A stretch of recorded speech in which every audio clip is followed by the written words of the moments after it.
അസ്സലാമു അലൈക്കും വറഹ്മത്തുള്ളാഹി. സ്വഹീഹുൽ ബുഖാരിയിലെ ഒരു ഹദീസിൽ ഇപ്രകാരം കാണാം. പ്രവാചകൻ സല്ലല്ലാഹു അലൈഹി വസല്ലമയ്ക്ക് ഖിദ്മത്ത് ചെയ്തു കൊടുത്തിരുന്ന ഒരു യഹൂദ ബാലനുണ്ടായിരുന്നു.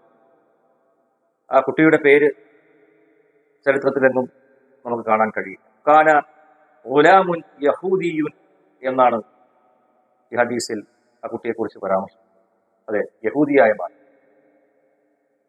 ഈ കുട്ടി ഒരിക്കൽ സുഖമില്ലാതെ കിടക്കുമ്പോൾ പ്രവാചകൻ സല്ലല്ലാഹു അലൈഹി വസല്ലം ആ കുട്ടിയെ കാണാൻ പോയി.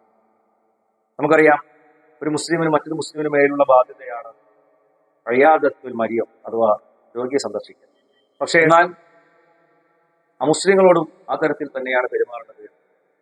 നമുക്ക് പ്രവാചകൻ സല്ലല്ലാഹു അലൈഹി വസല്ലമയുടെ ഈ പ്രവൃത്തിയിൽ നിന്ന് മനസ്സിലാക്കാം. ഏതായാലും പ്രവാചകൻ സല്ലല്ലാഹു അലൈഹി വസല്ലം അവിടെ പോയപ്പോൾ ആ കുട്ടിയോട് അദ്ദേഹം പറഞ്ഞു, അസ്ലിം, നീ മുസ്ലിം ആവുക. ആ കുട്ടി തന്റെ പിതാവിനെ ഒന്ന് നോക്കിയപ്പോൾ പിതാവ് പറഞ്ഞു, അത്യ അബുൽ ഖാസിം സല്ലല്ലാഹു അലൈഹി വസല്ലം, നീ അബുൽ ഖാസിമിനെ അഥവാ പ്രവാചകൻ സല്ലല്ലാഹു അലൈഹി വസല്ലമയെ അനുസരിക്കുക എന്ന നിർദ്ദേശമാണ് പിതാവ് നൽകിയത്.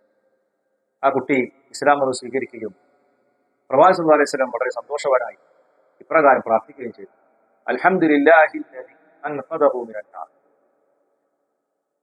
ഈ ബാലനെ നരകത്തിൽ നിന്ന് രക്ഷിച്ച അള്ളാഹുവിനാകും സർവസ്തുതി. ഇതിൽ നിന്ന് നമുക്ക് ഒരുപാട് പഠിക്കാനുണ്ട്. നമ്മൾ പലപ്പോഴും പ്രബോധനം ചെയ്യുമ്പോൾ എന്ത് ശൈലിയാണ് ഉപയോഗിക്കേണ്ടത് എന്ന് ഇതിൽ നിന്ന് നമുക്ക് കൃത്യമായി കിട്ടുന്നു. പ്രവാചകൻ സല്ലല്ലാഹു അലൈഹി വസല്ലം പറഞ്ഞൊരു ഹദീസിൽ പ്രകാരം കാണാം, ഇന്നല്ലാഹ റഫീഖുൻ യുഹിബ്ബു റിഫ്ഖ. തീർച്ചയായും അള്ളാഹു സൗമ്യനാണ്, അവൻ സൗമ്യതയെ ഇഷ്ടപ്പെടുന്നു.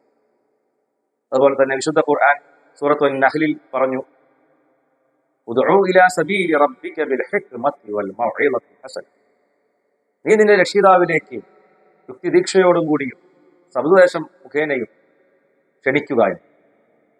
ചുരുക്കത്തിൽ ഇത്തരം രീതികളിലൂടെയാണ് നമ്മൾ ഒരാളെ ഇസ്ലാമിലേക്ക് ക്ഷണിക്കേണ്ടത്. ഒന്ന് ആലോചിച്ചു നോക്കൂ, യഹൂദികളെ കുറിച്ച് വിശുദ്ധ ഖുർആൻ പറഞ്ഞത് ഏറ്റവും മുസ്ലിങ്ങളോട് കടുത്ത ശത്രുതയുള്ള ഒരു വിഭാഗമെന്നാണ്. ഇന്നും നമുക്ക് വാർത്തകളിൽ നിറഞ്ഞു നിൽക്കുന്നത് ഇസ്രയേലും അതുപോലെ തന്നെ മറ്റു അറബ് രാഷ്ട്രങ്ങളും തമ്മിലുള്ള പ്രശ്നങ്ങളാണ്.